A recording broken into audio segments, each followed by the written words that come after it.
The Night They Drove Old Dixie Down is a song by the band, recorded in 1969 and released on their self-titled second album.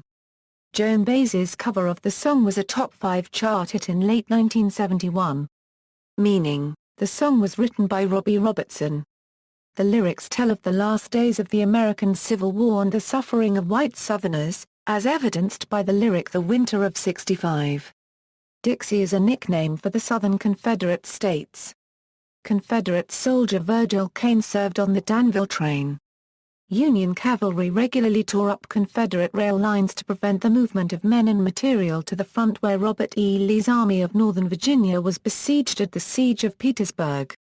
As part of the offensive campaign, Union Army General George Stoneman's forces tore up the track again. The song's lyric refers to conditions in the southern states in the winter of early 1865. The Confederate states are starving and defeated. Reference is made to the date May 10, 1865, by which time the Confederate capital of Richmond had long since fallen. May 10 marked the capture of Confederate President Jefferson Davis and the definitive end of the Confederacy. Robertson claimed that he had the music to the song in his head but had no idea what it was to be about. At some point, the concept blurted out to me. Then I went and I did some research and I wrote the lyrics to the song. Robertson continued. When I first went down south, I remember that a quite common expression would be, "Well, don't worry, the South's gonna rise again."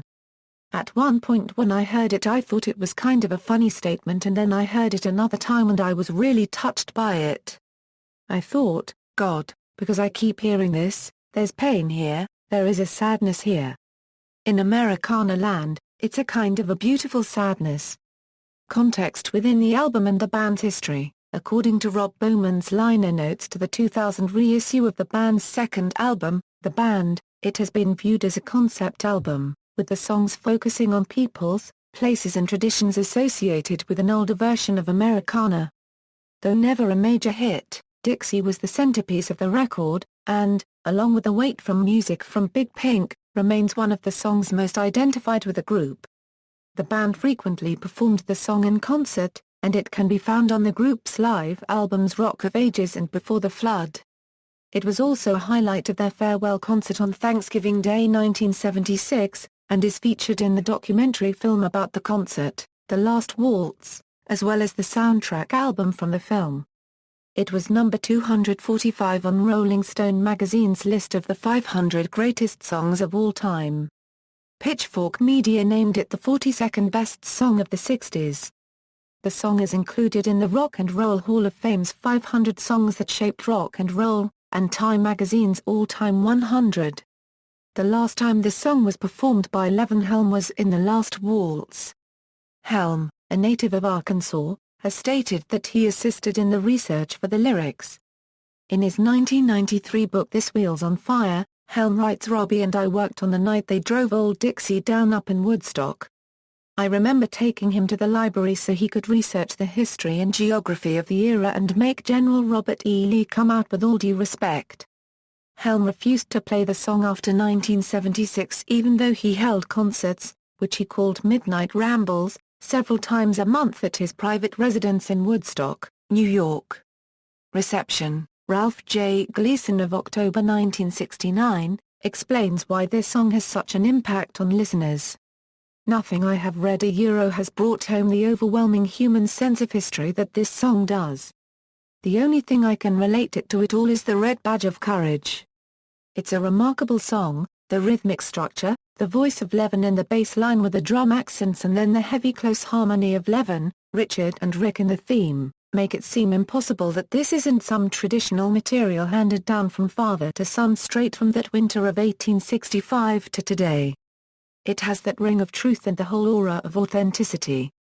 Covers of the song. The most successful English-language cover of the song was a version by Joan Baez released in 1971, which peaked at number 3 on the Billboard Hot 100 chart in the U.S. in October that year and spent 5 weeks atop the easy listening chart. Billboard ranked it as the number 20 song for 1971. The version was also well received in the UK, reaching number 6 in the pop charts in October 1971. Baez's version made some changes to the song lyric. the second line "Till Stoneman's cavalry came." Baez sings "Till so much cavalry came." She also changed May the 10th to "I took the train." In addition, the line "Like my father before me, I will work the land" was changed to "Like my father before me, I'm a working man," changing the narrator from a farmer to a laborer. In the last verse she changed the "mud below my feet" to the "blood below my feet." Baez later told Rolling Stone's Kurt Loder that she initially learned the song by listening to the recording on the band's album, and had never seen the printed lyrics at the time she recorded it, and thus sang the lyrics as she'd heard them. In more recent years in her concerts, Baez has performed the song as originally written by Robertson. The song became the highest-charting U.S. single of Baez's career, and has remained a staple of her concert set list, from that point forward. Johnny Cash covered the song on his 1975 album Johnny Cash. Old-time musician Jimmy Arnold recorded the song on his album Southern Soul, which was composed of songs associated with the southern side of the Civil War.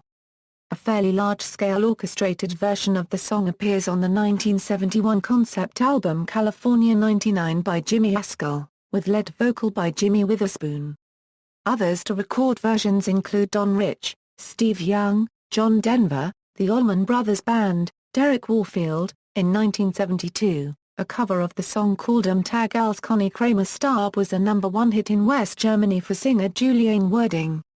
For this version, the lyrics were not translated but rather changed completely to an anti-drug anthem about a young man dying because of his drug addiction, an extremely hot topic in that year, when heroin was making the first big inroads in Germany.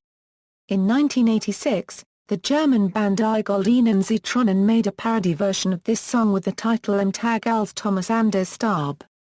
Charlie Daniels Band, Big Country, Dave Brockie, Richie Havens, Black Crowes, Jerry Garcia Band and Zac Brown Band have included covers on live albums. Glenn Hansard, accompanied by Lisa Hannigan and John Smith, covered the song in July of 2012 for the AV Kluber Euroshow SAV Undercover Summer Break series. Personnel on the band version: Rick Danko a Euro bass guitar, harmony vocal, Levin Helm a Euro lead vocal, drums, Garth Hudson a Euro melodica, slide trumpet, Richard Manuel a Euro acoustic piano, harmony vocal, Robbie Robertson a Euro acoustic guitar. See also, List of anti-war songs, List of #1 adult contemporary singles of 1971, references. External links, analysis and discussion of the song, classic tracks, the band The Night They Drove Old Dixie Down, full lyrics of this song at Metro Lyrics.